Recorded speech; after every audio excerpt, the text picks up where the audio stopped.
बिस्मिल्लाहिर्रहमानिर्रहीम। बोलते कालम के साथ मैं आमिर रज़ा खान। और हम ये कहते रहे कि रशिया जो है वो ईरान की मदद कर रहा है कि कहाँ निशाना लगाना है कहाँ नहीं, लेकिन ये सिर्फ रशिया नहीं कर रहा, अमेरिका भी यही काम कर रहा है और मिडल ईस्ट में ताक ताक कर ईरान को बता रहा है कि कहाँ कहाँ तुमने निशाना लगाना है।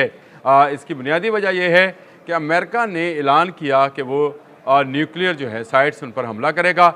ईरान ने जवाबन दमूना पर हमला कर दिया। फिर उसने कहा कि मैं तुम्हारे बिजली घर जो हैं उनको तबाह कर दूंगा और बड़ा बिजली घर सबसे पहले निशाना बनाऊंगा। ईरान ने उसको निशाना बनाना शुरू किया।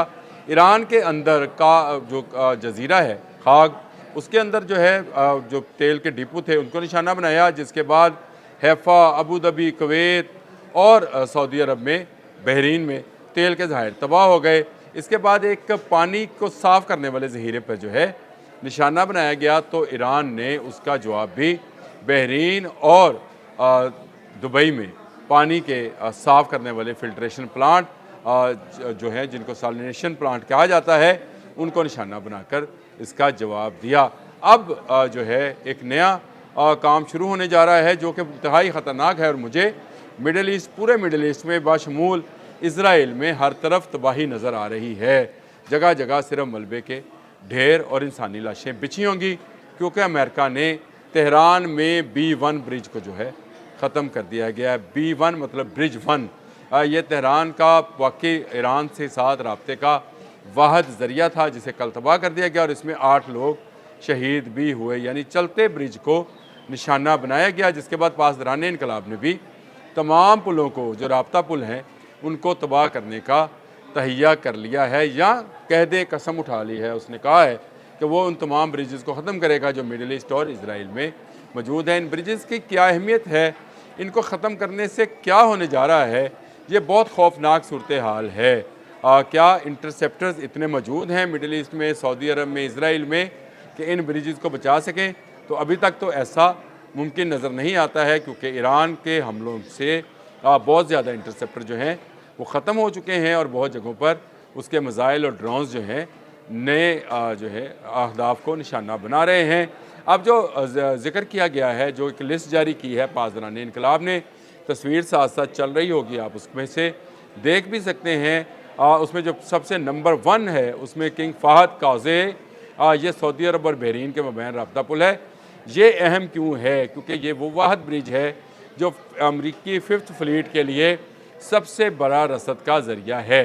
इस पुल को तबाह करने का ऐलान किया है पासदारान इनकलाब ने कि किंग फ़हद कॉजवे को जो है, इसके ब्रिज को, जो कि सऊदी अरब और बहरीन को आपस में मिलाता है, इसको ख़त्म कर दिया जाएगा। यूँ US 5th फ्लीट का वो रसद का ज़रिया ख़त्म हो जाएगा, जो कि ज़मीनी रास्ते से आज भी कायम है। इसके बाद जी कुवैत के अंदर है शेख जाबर अल अहमद अल सबा सी ब्रिज, यानी समंदर पर कायम किया गया ब्रिज। ये 36 किलोमीटर तवील ब्रिज है, इसको कहीं से भी निशाना बनाया जा सकता है। और ये पुल अबू धाबी जजीरे को मेन लैंड से मिलाता है। देखिए, अबू धाबी एक जजीरा है बहुत बड़ा। अबू धाबी गो मुत्तहिदा अरब अमारात का हिस्सा है, लेकिन ये एक बहुत बड़ा जजीरा है और सारे का सारा ही तेल है। अरब अमारात में जो तेल है उसका तकरीबन 100% इसी जजीरे में से निकलता है। और ये पुल जो है शेख जाबर अल अहमद अल सबा सी ब्रिज, इसकी तस्वीर भी साथ चल रही होगी, ये भी जो है इसको उड़ाने का ऐलान किया गया है। इसके अलावा भी अबू धाबी के 3 मज़ीद रास्ते भी हैं, वो भी इन्हीं ब्रिजेस के ज़रिए हैं, क्योंकि मैंने बताया कि अबू धाबी एक जजीरा है और इस जजीरे को इन्हीं पुलों से मुंसलिक किया गया है। ये हैं जी, इनमें शेख ज़ैद ब्रिज है, अलमक्ता ब्रिज है और शेख खलीफा ब्रिज है। ये ब्रिजेज जो हैं ये भी इसको ज़मीन से मिलाते हैं। अगर इनको भी तबाह कर दिया जाए तो अबू धाबी एक हाग जजीरे जैसा जजीरा रह जाएगा और ज़मीनी रास्ते से जो पेट्रोल और आयल की तरसील है और खुराक की तरसील है वो बंद हो जाएगी। इसके अलावा शाह हुसैन अलतीनी ब्रिज है जी, ये असल में उर्दन का ब्रिज है, लेकिन ये मगरबी किनारे फ़लस्तीन यानी इज़राइल तक जाता है। ये इज़राइल के लिए बड़ा अहम है, उसकी एक अहम रसदगाह के तौर पर इसको इस्तेमाल किया जाता है। यानी ये एक ऐसा रास्ता है जिससे जो है उर्दन के रास्ते इज़राइल को रसद पहुँचाई जाती है।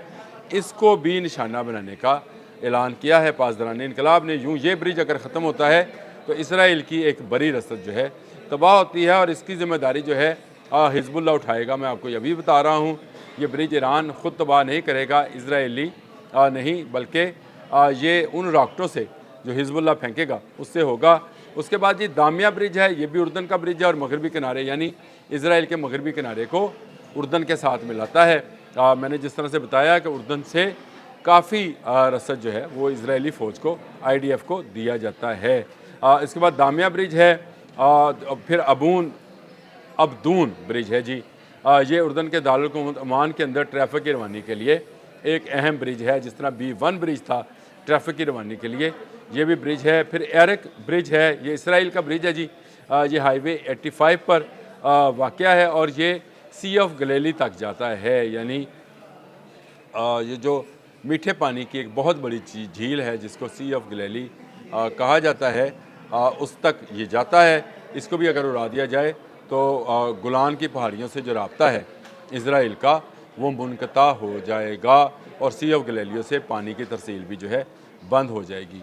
अब ये वो सूरत हाल है जिसमें इस वक्त तक अमेरिका जो है बता चुका है कि ईरान को कि आपने अब कौन कौन से ब्रिजेस को निशाना बनाना है। जैसे जैसे जिन जिन तनसीबात पर ईरान में इजराइल और अमेरिका निशाना बनाएंगे, वैसे बैन ही वैसी तनसीबात जो अमेरिका और इजराइल की रसद का काम करती हैं उनको भी ईरान निशाना बनाएगा, मिसाइल फेंकेगा। कुछ रिहिट हो जाएंगे, कुछ जो हैं वो इंटरसेप्ट कर लिए जाएंगे, लेकिन अगर ये कोई एक भी इन ब्रिजेस को लगने में कामयाब हो गया तो फिर ये राब्ते जो हैं ये मुनक़ता हो जाएंगे।